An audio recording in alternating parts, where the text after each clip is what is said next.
और धड़धड़ नैया पार नहीं होती। असफलता असफलता एक चुनौती है, स्वीकार करो। क्या कमी रह गई, सोचो और सुधार करो। धन्यवाद। अब सरकार जो उदाहरण हम बता रहे थे, जैसे सर ने कहा कि कुछ कविता के बारे में सर ने बताया था कि जोड़ तोड़ के उन्होंने जो भी रास्ते में मिला उसके बारे में लिख लिया और बाद में उन्होंने सुनाया तो वो एक पूरी कविता बन गई। तो थोड़ी 5 मिनट की है कविता, उसको कविता में समझ सकते हैं। एक व्यक्ति अपने पत्नी के साथ रहता था, बहुत ही गरीब था। तो वो जिस जगह वो रहता था वहाँ का राजा कविता प्रेमी था, कविता और गीत प्रेमी था। तो उसकी पत्नी ने उससे कहा कि आप भी चले जाओ राजा के पास, कोई कविता सुना दो, हमारी आर्थिक स्थिति अच्छी नहीं है, शायद हमको भी कुछ मिल जाए।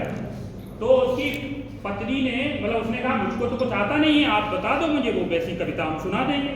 तो उसकी पत्नी ने सुनाया उसको एक गीत, आप लोग भी उससे परिचित होंगे।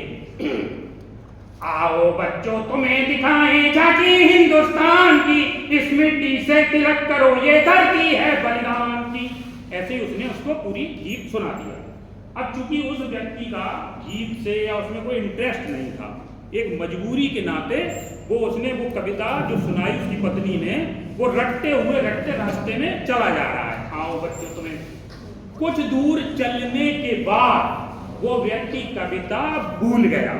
अब उसने सोचा कि इधर पीछे अगर गए तो भी खाने को भोजन नहीं मिलेगा, और राजा जी के पास गए तो कुछ नहीं सुनाया तो फांसी पे लटकाए। तो इसी बात से चिंतित होके वो एक जगह बैठ गया। चूंकि वो जगह गांव के थोड़े किनारे पे थी तो वहाँ एक तालाब था। तो उसके दिमाग में तो सूझ नहीं रहा था, सोच रहा था वो, तभी उसको एक सर जलमुर्गी जो गांव में होती है वो दिखाई दी।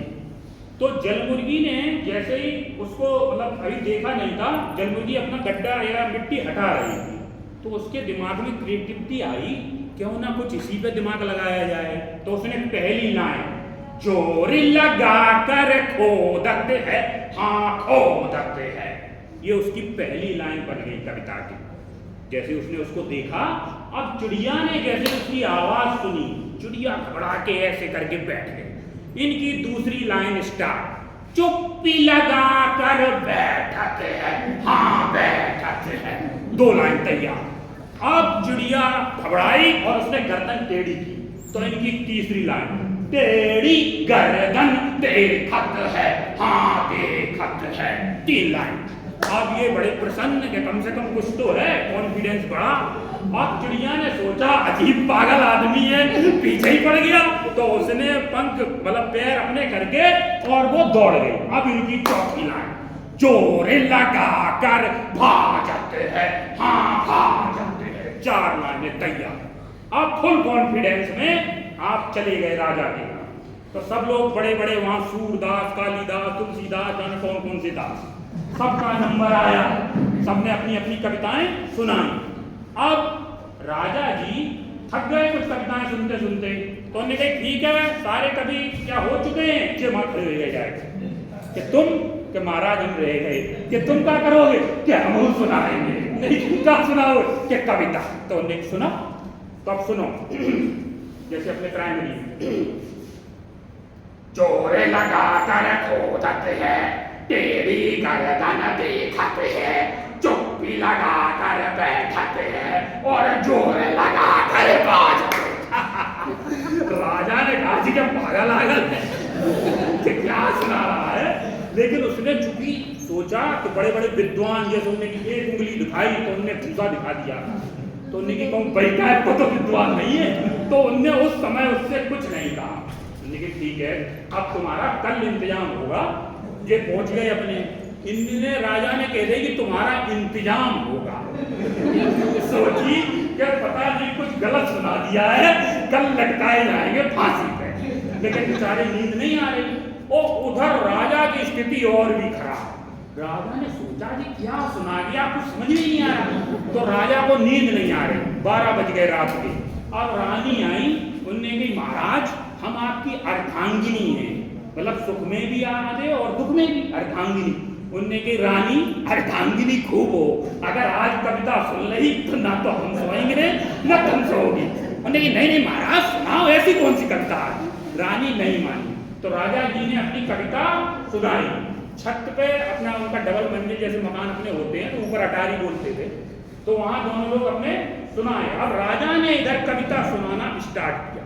अब कविता की टाइमिंग देखिए, और उधर चोरों ने नीचे उनके माल खाने में कार्यक्रम शुरू किया। आप सुनिए। चोरी लगा कर खोदत है, हाँ खोदत है। राजा ने पहली लाइन रानी को सुनाई। उधर चोरों ने सोचा क्या लगता है राजा ने ऊपर से देख लिया, तो उन्होंने चोरों ने कहा चुपचाप हो जाओ इकट्ठे। सब इकट्ठे हो गई। उनकी दूसरी लाइन, चुप्पी लगा कर बैठत है, हाँ बैठत है।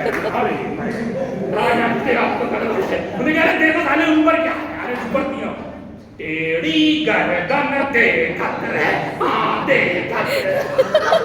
उन्होंने कि आप नहीं बचोगे, अब तो पूरा देख लिया है, आप लगाओ दौड़। और फिर उन्होंने लगाई दौड़, और राजा जी की चौथी लाइन, चोरी लगा कर बाजते हैं, हाँ बाजते। अब सारे चोर भाग। सुबह राजा का दरबार इधर लगने वाला था, उधर चोर रास्ते में भागते हुए दूर एक जगह बैठे।